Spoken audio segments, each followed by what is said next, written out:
ఇటు ప్రభుత్వం తెలంగాణలో మొత్తం రైతాంగం మొత్తం కూడా రైతు భరోసాకు సంబంధించినటువంటి అంశమే కీలకంగా మారింది. దాని మీద ప్రభుత్వం కూడా అనేకమైనటువంటి కసరత్తులు చేస్తూ ఉంది. దానికి సంబంధించినటువంటి అప్డేట్సే రోజు కూడా వస్తూ ఉన్నాయి. మానవతతో భూ పరిహారం, రైతులతో కలెక్టర్లు నేరుగా మాట్లాడాలి, ఆర్ఆర్ త్రైపాక్షిక ఒప్పందం త్వరితగతిన చేసుకోవాలి, జాతీయ రహదారుల నిర్మాణంపై సమీక్షలో ముఖ్యమంత్రి రేవంత్ రెడ్డి, జాతీయ రహదారుల కోసం సేకరించిన భూముల పరిహారం చెల్లించే విషయంలో మానవత దృక్పథంతో వ్యవహరించాలని జిల్లా కలెక్టర్లకు ముఖ్యమంత్రి రేవంత్ రెడ్డి స్పష్టం చేశారు.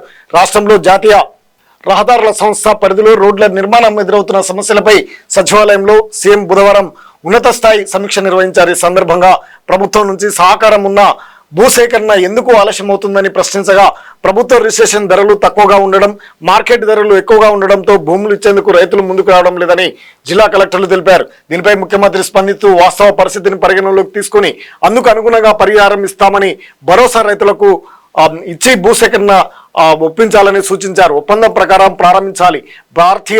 ప్రాంతీయ రింగ్ రోడ్డు ఆర్ఆర్ నిర్మాణానికి వీలుగా సాధ్యమైనంత త్వరగా ఒప్పందాలు చేసుకోవాలి.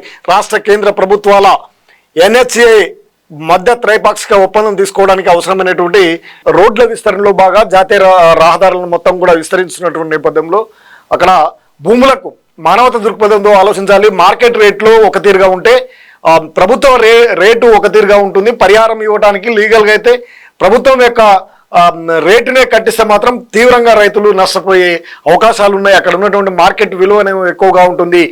దీంతో రైతులు ఇబ్బంది పడతా ఉన్నారు భూములు ఇవ్వడానికి. దీంతో సందిగ్ధత ఏర్పడింది. మానవత దృక్పథంతో ఆలోచించి వారికి సరైనటువంటి పరిహారాన్ని అందించి రైతులను ఒప్పించి మార్కెట్ ధర ఉన్న దాంట్లో వారికి మానవత దృక్పథంతో ఎక్కువగానే అందించే విధంగా, ప్రభుత్వ రేటు కంటే ఎక్కువగానే అందించే విధంగా చర్యలు తీసుకోవాలని ఆయన సూచించడం, రైతులకు పట్ల సానుకూలంగా మాట్లాడడం అది ఒక శుభ పరిణామంగా చెప్పొచ్చు. పరిహారంకు తీవ్రమైనటువంటి ఇబ్బందులు పడతా ఉన్నారు. రోడ్లు పోయి అక్కడ రేట్లు భారీగా పెరిగి కనీస రేటు కూడా రాకపోవడంతో వారు చాలా మంది వారి యొక్క జీవితాలు చిన్న భిన్నమైనటువంటి అంశాలు మనం ఎన్నో చూసాము. వారికి పరిహారాన్ని పెంచాల్సినటువంటి అవసరము ఉన్నది. నిర్వాసితులైనటువంటి వారికి నివాస గృహాలు కూడా ఇచ్చే విధంగా చర్యలు తీసుకుంటే బాగుంటుందనే అభిప్రాయం కూడా వ్యక్తమవుతుంది.